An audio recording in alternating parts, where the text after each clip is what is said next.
बाबा का ढाबा कहानी में आप लोगों को स्वागत है। तो मेरे चैनल को सब्सक्राइब एवं वीडियो को लाइक जरूर कीजिएगा दोस्तों। तो चलिए कहानी स्टार्ट करते हैं। बात हाल ही के दिनों की है।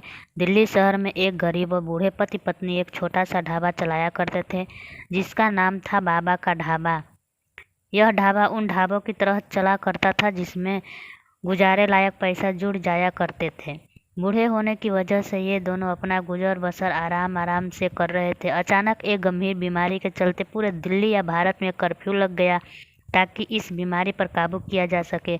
लेकिन इस कर्फ्यू का बुरा असर उन लोगों पर हुआ जो अपना गुजर बड़ी मुश्किल से कर पाते, जिनमें से एक ये बाबा का ढाबा चलाने वाले बूढ़े दंपति थे। कुछ दिन बाद अचानक कर्फ्यू में थोड़ी ढील बरती गई या कुछ देर तक दुकान खोलने का आर्डर सरकार की तरफ से आया। बाबा का ढाबा भी खुल गया, लेकिन ये ढाबा अब पहले की तरह अपना गुजर बसर भी नहीं कर पा रहा था। एक दिन एक यूट्यूबर गौरव वापस वहाँ पहुँचा और उसने एक क्लिप बना दी जहाँ पर बाबा की बनाई सब्जियाँ दिखाई, और उस यूट्यूबर ने कहा कि जो भी इस वीडियो को देख रहा है वह उस ढाबे पर ज़रूर आए और इनका बनाया खाना खाए, जो कि एक तरह की मदद होगी। इस बूढ़े दंपत्ति के लिए ऐसा कहते ही बाबा रो पड़ा, और ये दृश्य जिसने भी देखा शायद वो भी रो पड़ा होगा, क्योंकि वायरस की मार उस वक्त हर कोई झेल रहा था और एक दूसरे का दर्द समझ पाना बहुत आसान हो गया था। देखते ही देखते वह क्लिप काफ़ी ज़्यादा पॉपुलर हो गया। वह क्लिप इतना टची था कि बड़े बड़े फिल्मी सितारे ने भी उस क्लिप को शेयर कर दिया। फिर क्या था, जो ढाबा मुश्किल से चल पा रहा था वह अब दौड़ने लग गया।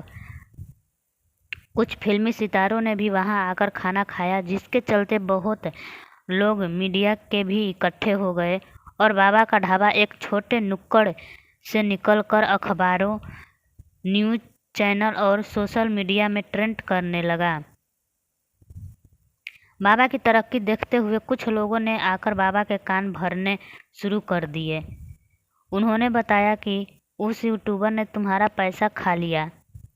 ये बात सुनकर बाबा ने कहा कि चलो कोई बात नहीं, जो हुआ सो हुआ, हमको क्या लेना देना, इन सब से अपना काम चल रहा है, कोई बात नहीं। लेकिन वह लोग अक्सर बाबा को बोलते कि वह यूट्यूबर आपका पैसा खा गया। बार बार किसी के बोलने पर बाबा को सच लगने लग गया और उसने एक लिखित में शिकायत पुलिस को दे दी। मेरा पैसा यूट्यूबर के पास है। अब जिस यूट्यूबर की वजह से ये ढाबा चला था उसको पुलिस स्टेशन जाना पड़ रहा था और मीडिया इस सब को लगातार कवर कर रहा था। अपना चैनल चलाने के चक्कर में बहुत अनजान लोग उस ढाबे पर जाने लग गए और बाबा से तमीज़ और बदतमीजी से बात करने लग गए। उम्र ज़्यादा होने पर बाबा कभी कभी चिड़चिड़ाने लग गए और जो भी लोग उसको परेशान करते तो उसके जवाब में उनसे बदतमीजी करनी शुरू कर दी। वो स्मार्ट लोग जिस क्लिप को उठाकर सोशल मीडिया पर रोटेट करते और देखते ही देखते बाबा का ढाबा अच्छी और बुरी दोनों तरह की सुर्खियां बटोरने लग गए। कुछ नए लोग बाबा के साथ जुड़े जो पहले कभी भी नज़र नहीं आते थे, लेकिन बाबा की पॉपुलैरिटी के चलते अब वह बाबा के साथ खड़े थे। उन्होंने बाबा से कहकर नया ढाबा खोले जो कि पुराने ढाबे से कई गुना बड़ा था।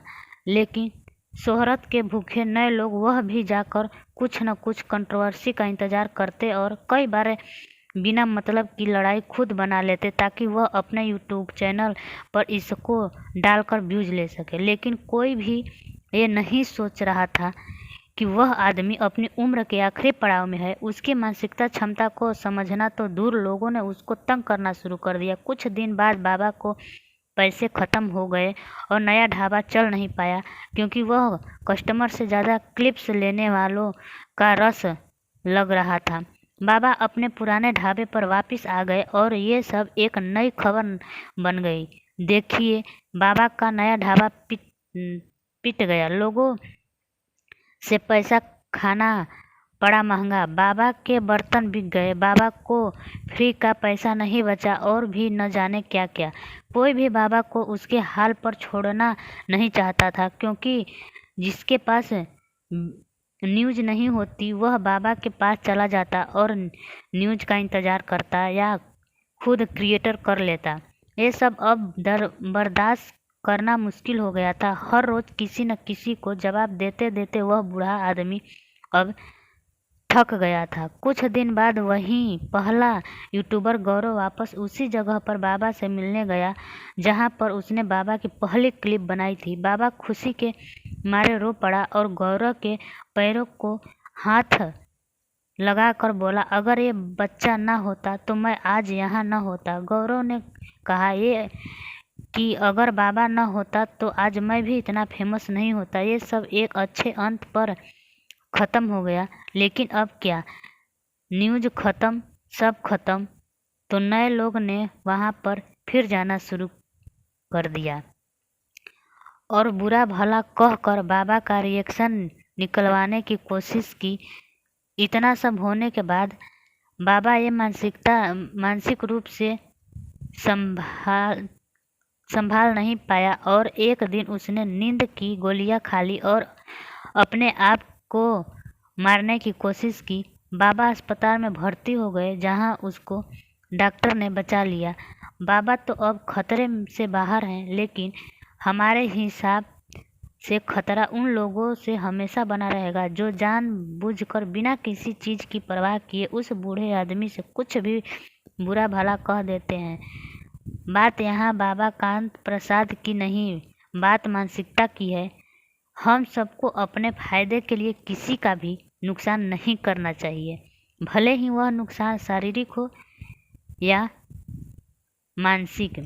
इस कहानी को ज़्यादा से ज़्यादा शेयर करें और ऐसी बुरी मानसिकता को रखने वाले लोगों तक ज़रूर पहुँचाएं। धन्यवाद।